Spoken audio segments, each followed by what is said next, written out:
Welcome to this edition of Safety First. I'm your host, Tim Kelly. Joining us today to talk about Suffolk Project Lifesaver and a recent training exercise by Suffolk Fire and Rescue and a lot of other entities in our area. We have Susan Blair, who is the president of the Suffolk Project Lifesaver Board of Directors, and also Lieutenant Mason Copeland with Suffolk Fire and Rescue, who really oversees the program that we're going to be talking about today. So again, thank you both for being with us. Thank you. Thank you, Tim. When we talk about Project Lifesaver, and I'd like both of you to have some input on this, what are we talking about? I know we've talked about this before on this program, but I want to touch on it again for people who are not aware of what it's about, what is entailed with it, and really the people that it really serves. So anybody wants to kind of kick off with that, jump on in. All right, well, Project Lifesaver is a program actually that was developed in 1999 in Chesapeake, Virginia, in our backyard through the Sheriff's Office. It was really brought to be because of failure, and when I say failure in searches, we noticed and we knew that we had problems with Alzheimer's searches initially. It wasn't good outcomes because it was taking too long to find these subjects. And based on some technology that some other search and rescue teams across the state of North Carolina had tried, Chesapeake took the concept, ran with it, and developed what we now call Project Lifesaver. Right. And how does the board play into this? Because again, y'all are an important part because your job, I think, if I understand it correctly, is to help get money to fund this project, correct? That's correct. The board was founded in 2002?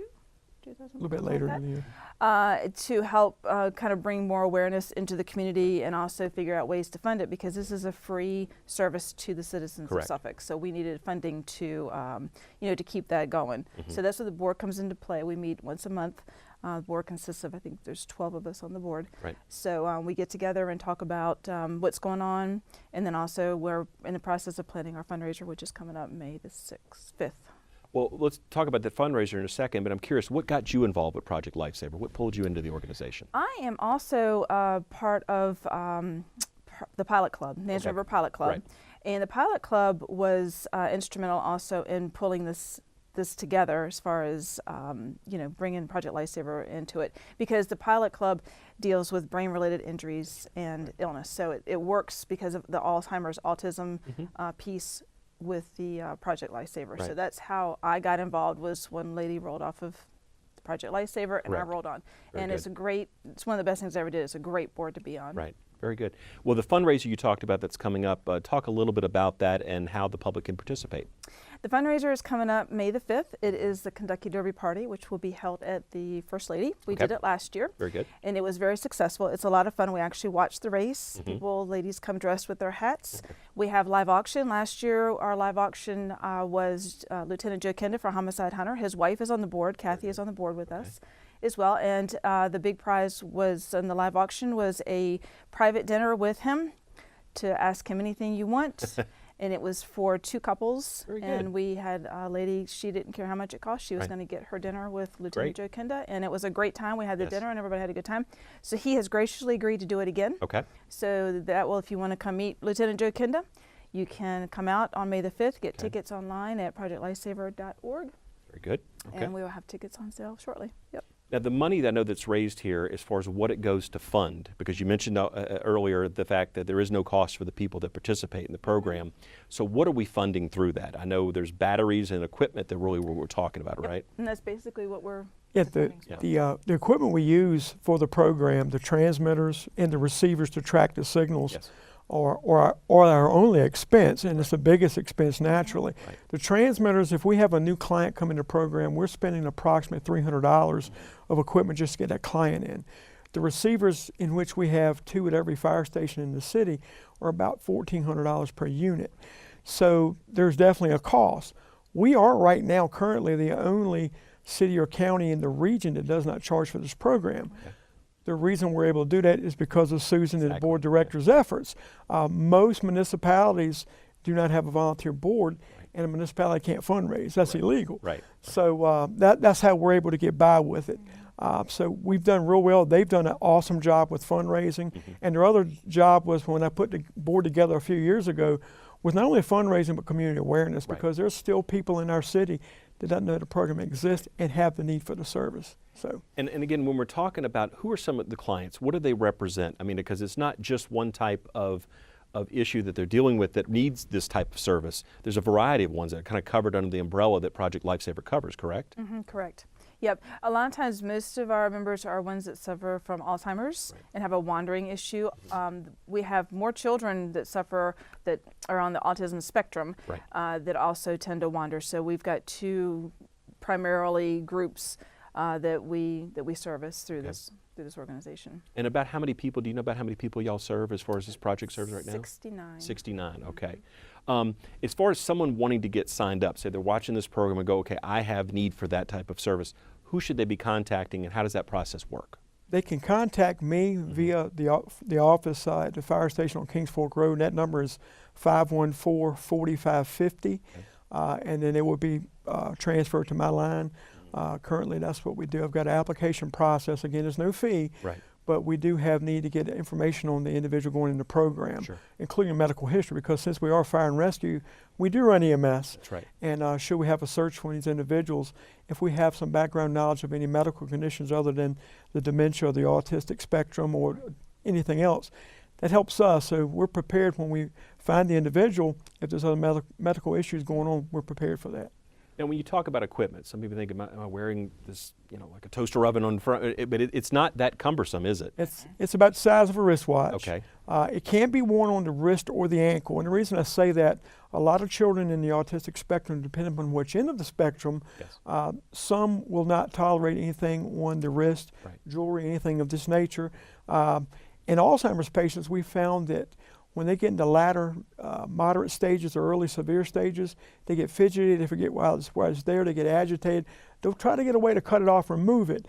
What we found is out of sight, out of mind, put it on their ankle, it's not an issue as much. So it can be worn either area. They keep it on 24 hours a day, 7 days a week. The only time that we ask to remove it, and what we'll do is the parents or caregivers will buy extra bands. If the child or individual is swimming in a pool for an extended period of time, water will eventually get up in there. So a $1.75 band compared to a $250 transmitter, it's a big difference. Now, as far as, is that something that you have to test to make sure of connectivity? I know there's battery replacement that has to go on with these units and things, but how is that testing on to make sure that the device is always working? They're issued when they go into the program. The caregivers issued a little tester that and a checkoff sheet, and they're instructed to and shown how to test it once a day to make sure it's working.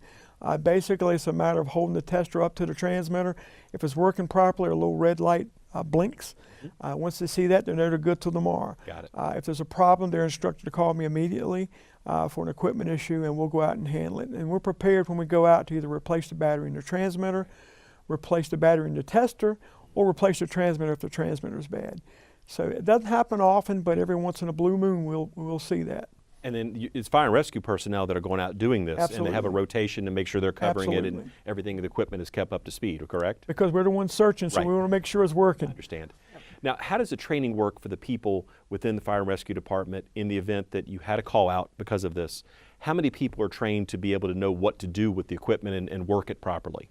Everyone in our department, when Chief Outlaw was here a few years ago as our fire chief, one of the things that he expressed, he wanted every individual that worked in the suppression side of the fire department. So it's a big undertaking, but we had to put every one of our firefighters, which is a 300 just over now, through the training. And the problem is once they're trained, we have recertification every 3 years.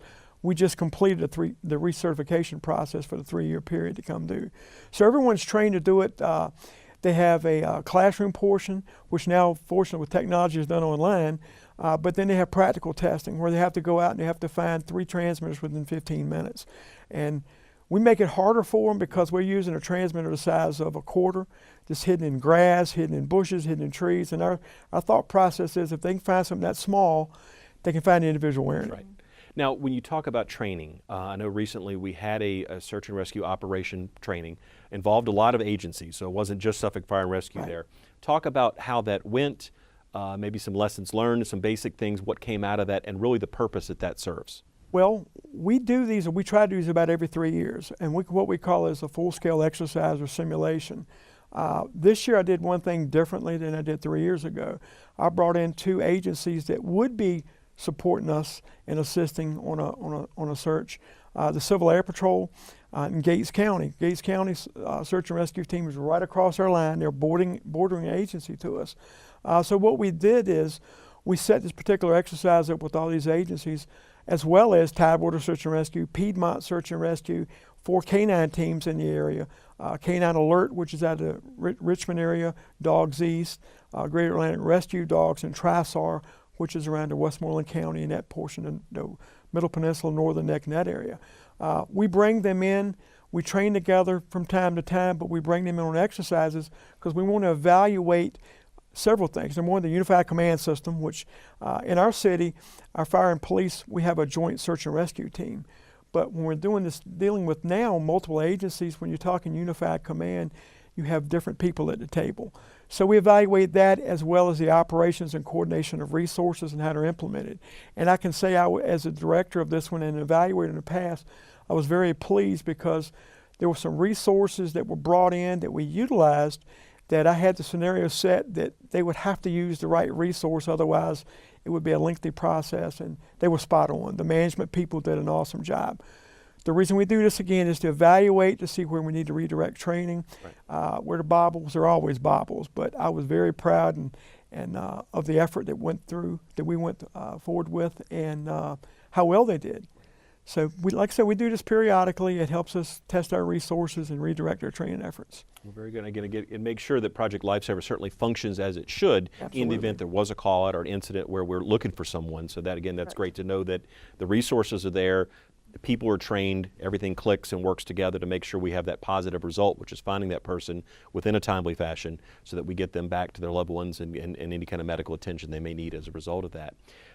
Susan, talking again about the board of directors and really what the Project Lifesaver board does, just a message you might have for people that are watching the program to encourage them to maybe help out, whether it is participating in the fundraising event you have coming up, which sounds like a lot of fun, in addition to the fact of just being more aware of that, sort of your message to people to make sure they're hearing what we're saying and maybe acting on it as well. Exactly. Project Lifesaver is such a great service to the community as far as what it does to help so many people. People can participate in the fundraising efforts that we have because, like I said, it is a free service. Right. We are also in the process of raising funds for an aerial scout or a drone, which would help us to find people faster because it's easier to get up and out than to go through. So we're in the process of raising funds for that. So if anybody wants to donate specifically to the aerial scout, that would be great. But the fundraising is our #1 form of raising the funds.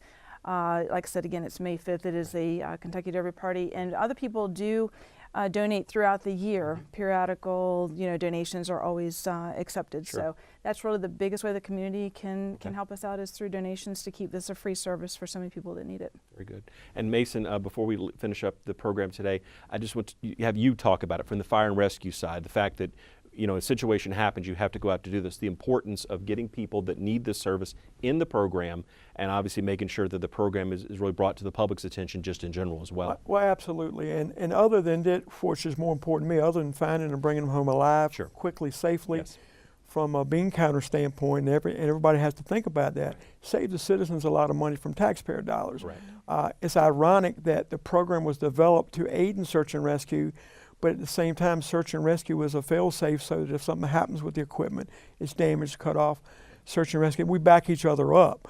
It's a very, very valuable program to our citizens. The city is a very valuable program to us because when we're tying resources up on a search, that's resources that aren't readily available for other EMS calls or fires. So it's a big help. Right. Huge help. Well, again, Susan, Lieutenant Copeland, thank you both for being with us today. Thank you so much. To talk about Project Lifesaver, and again, encourage everyone to visit the Project Lifesaver website if you had more information or would like to make a donation or connect up with the fundraising event that's coming up on May 5th. Is that correct? May 5th, right? Yep. So again, if you would like more information there, great place to visit. Hopefully we've had some good information for you today as well to let you know about the program, and if you're interested as well and need to get someone in the program, contacting Lieutenant Copeland to do just that. So again, thank you both for being with us. Thank you for having us. That would do it for this edition of Safety First. I'm your host, Tim Kelly. We'll see you next time.